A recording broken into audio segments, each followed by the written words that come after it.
बलिहार और गले का हार, ये दो बहुत शब्द अच्छे शब्द हैं। हाँ जी। क्योंकि बलिहार जाना माना समर्पित होना। जी। जैसे मंदिरों पर हाँ बलि जी। चढ़ाने की प्रथा रखी थी पहले जी, जी। ज़माने में, जी, जी। और बलि चढ़ाते थे तो जैसे कोई भी जानवर की बलि चढ़ा दिया, बलिहार कर दिया उसके ऊपर। परमात्मा स्थूल बलि नहीं मांगता, लेकिन कहता है जो तुम्हारे संकल्प हैं, बोल है, मैंपन है, इसको तुम मेरे पर बलि चढ़ा दो। जब ये बलि हम चढ़ा देते हैं, मैं समाप्त हो जाता है, तब परमात्मा के गले का हार हम बन सकते हैं। तो इसको बलिहार करना है, माना उसके ऊपर अर्पित कर देना है। शिव परमात्मा हमारी यही बलि चाहते हैं। जैसे कहते हैं बकरे की बलि चढ़ाते हैं, और बकरे की निशानी मैं है, मैं करता है। तो वास्तव में उन्होंने तो इस मैं शब्द को बकरे से मिला दिया। जी।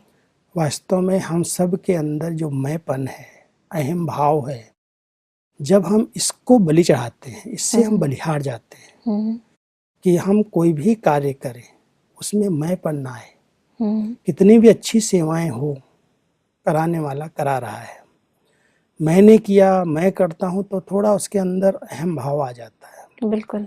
और अहम भाव को अगर जरा भी कहीं सम्मान नहीं मिला तो उसका करने का जो शौक है, उमंग है, वो खत्म हो जाता है। बिल्कुल।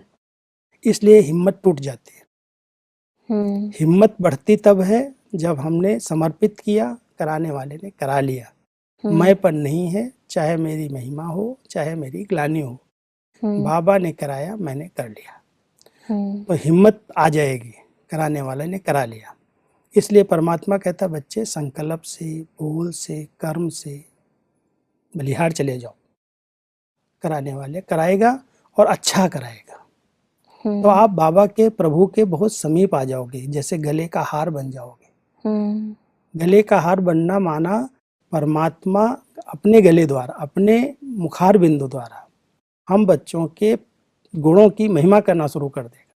हम उसके समीप आ जाएंगे। स्थूल हार की बात नहीं है। जी, जी, जी। उसको गला ही ऐसा नहीं स्थूल है, सही बात है। लेकिन उसके जो संकल्प हैं, बोल हैं, उसकी जो भावनाएं हैं, उन भावनाओं के आधार से बहुत प्यार, बहुत स्नेह प्राप्त होने लगता है, जैसे हम परमात्मा के बहुत समीप आ गए, उसके गले का हार बन गए। तो बलिहार किया पहले मैंपन को, अपने अहम भाव को, अपने हर संकल्प को बलिहार किया परमात्मा के ऊपर, उसके गले का हार बन गए, माना उसके सम्मान के पात्र बन गए।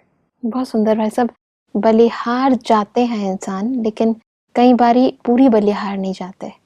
मतलब कई बार कई चीजों में तो हम परमात्मा को आगे रखते हैं कि ये भगवान करा रहे हैं, वो करा रहे हैं, लेकिन कई चीजों के अंदर इंसान बड़े सूक्ष्म रीति अपनी बुद्धि को यूज करता है। ये जो महीनता है, इसको कैसे भरे? कई बार बुद्धि यूज करते करते अंदर से रहता है कि मेरी बुद्धि बड़ी अच्छी है, मेरी निर्णय शक्ति बहुत अच्छी है, मेरा चिंतन बहुत अच्छा है, मेरी प्लानिंग बहुत अच्छी है। ये जो भावनाएं अंदर हैं वो अहम की हैं, और वो अहम की भावनाएं कहीं भी टकरा सकती हैं, वही टकराती हैं। अगर व्यक्ति बिल्कुल अंदर से है कि परमात्मा की दी हुई बुद्धि है, उसने मुझे विशेषता दी है, ये मेरी नहीं है, तो जैसे हमने उसको समर्पित की हुई है, कितना भी अच्छा बुद्धि प्लान करे, कितनी नवीनता निकले, तो उसको ये नहीं आएगा मैं कर रहा हूँ। तो इसलिए भोलों का भगवान माना गया है। ज्यादा बुद्धि चलाने वाले को भगवान प्यार नहीं करता है, क्योंकि उसमें थोड़ा सा अहम समाया होता है। लेकिन बलिहार जाना माना भगवान के ऊपर बलि चढ़ जाना, माना कोई भी प्रकार का अहम भाव समाप्त। बहुत सूक्ष्म रीति भाई साहब ये अहम आ जाता है मन के अंदर, और व्यक्ति को पता ही नहीं होता, और फिर बाद में जब बहुत बड़ा परिणाम हो जाता है तो इंसान को एहसास होता है। पता तो तभी चलता है जी, जब उसके सम्मान को ठेस पहुंचती है। तब तक पता नहीं चलता है मेरे अंदर अहम है जी। लेकिन मान लो उसको इज्जत नहीं मिली, कोई ने उससे ठीक व्यवहार नहीं किया, उस समय उसके अभिमान का पता चलता है। उसको लगता है देखो मैं इतना करता हूँ, मैंने ये किया, इनको इसकी कदर ही नहीं है। इनको इसका पता ही नहीं है। तो उसके अंदर जो खुशी गायब होती है, उमंग खत्म हो जाता है, वो अभिमान का परिणाम है। हिम्मत ही नहीं रहती फिर आगे करने की, मैं कुछ करूं। ये तो भाई साहब ऐसा हुआ, समर्पण हुए, बलिहार गए, फिर उसके बावजूद भी पूर्णतः बलिहार ना जाने के कारण परमात्मा ने जैसे स्वीकार ही नहीं किया उस चीज को, क्योंकि बलि पूरा नहीं चढ़ी। आज बलि के लिए भी कहते हैं महाप्रसाद वो बलि बनता है। जब महाप्रसाद होता है ना जी, तो जो एक धक से कट जाए, चिल्लाए नहीं, उसको महाप्रसाद कहते हैं।